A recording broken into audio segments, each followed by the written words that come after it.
ഇന്നത്തെ bed time story സിംഹം വളർത്തിയ കുറുക്കൻ. ഒരു ചെറിയ സ്നേഹത്തിൻ്റെ കഥ. ഒരിക്കൽ ഒരു സിംഹം വേട്ടയാടാൻ പോയി. ഒരു കുറുക്കൻ കുഞ്ഞിനെ മാത്രമേ അന്ന് സിംഹത്തിന് കിട്ടിയുള്ളൂ. കുറുക്കൻ കുഞ്ഞുമായി സിംഹം മടയിലെത്തി. അയ്യോ, ഇവനെ കൊന്ന് തിന്നണ്ട, നമ്മുടെ കുഞ്ഞുങ്ങളോടൊപ്പം ഇവനും വളരട്ടെ, പെൺസിംഹം പറഞ്ഞു. അങ്ങനെ കുറുക്കൻ കുഞ്ഞ് സിംഹക്കുഞ്ഞുങ്ങളോടൊപ്പം കളിച്ചു വളർന്നു.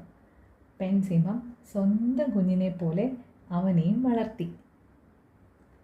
ഒരു ദിവസം ഒരു കാട്ടാന സിംഹക്കുഞ്ഞുങ്ങളുടെ നേരെ പാഞ്ഞു ചെന്നു. സിംഹക്കുഞ്ഞുങ്ങൾ ദേഷ്യപ്പെട്ട് കാട്ടാനയുടെ നേരെ അലറി, ഗിർ ഗിർ. അയ്യോ, നമുക്ക് പോകാം, പേടിച്ചു പോയ കുറുക്കൻ കുഞ്ഞ് ചേട്ടന്മാരോട് പറഞ്ഞു. ഒടുവിൽ അവൻ്റെ നിർബന്ധം സഹിക്കാനാവാതെ അവർ ആനയെ ആക്രമിക്കാതെ മടങ്ങി. മടയിലെത്തിയതും സിംഹക്കുഞ്ഞുങ്ങൾ കുറുക്കൻ കുഞ്ഞിനെ കളിയാക്കി.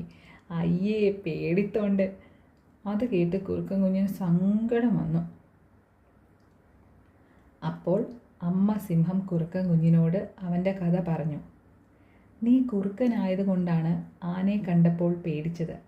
അതുകൊണ്ട് നീ ഇന്ന് മുതൽ കുറുക്കന്മാരോടൊപ്പം വേണം ജീവിക്കാൻ.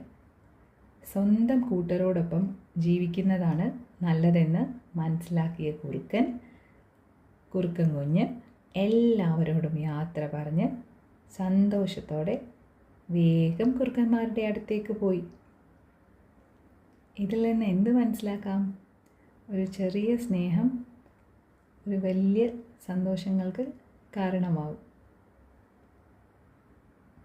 ഇന്നത്തെ ബെഡ് ടൈം സ്റ്റോറി ഇഷ്ടപ്പെട്ടിട്ടുണ്ടെങ്കിൽ ലൈക്കും ഷെയറും സബ്സ്ക്രൈബും ചെയ്യണേ. Good night.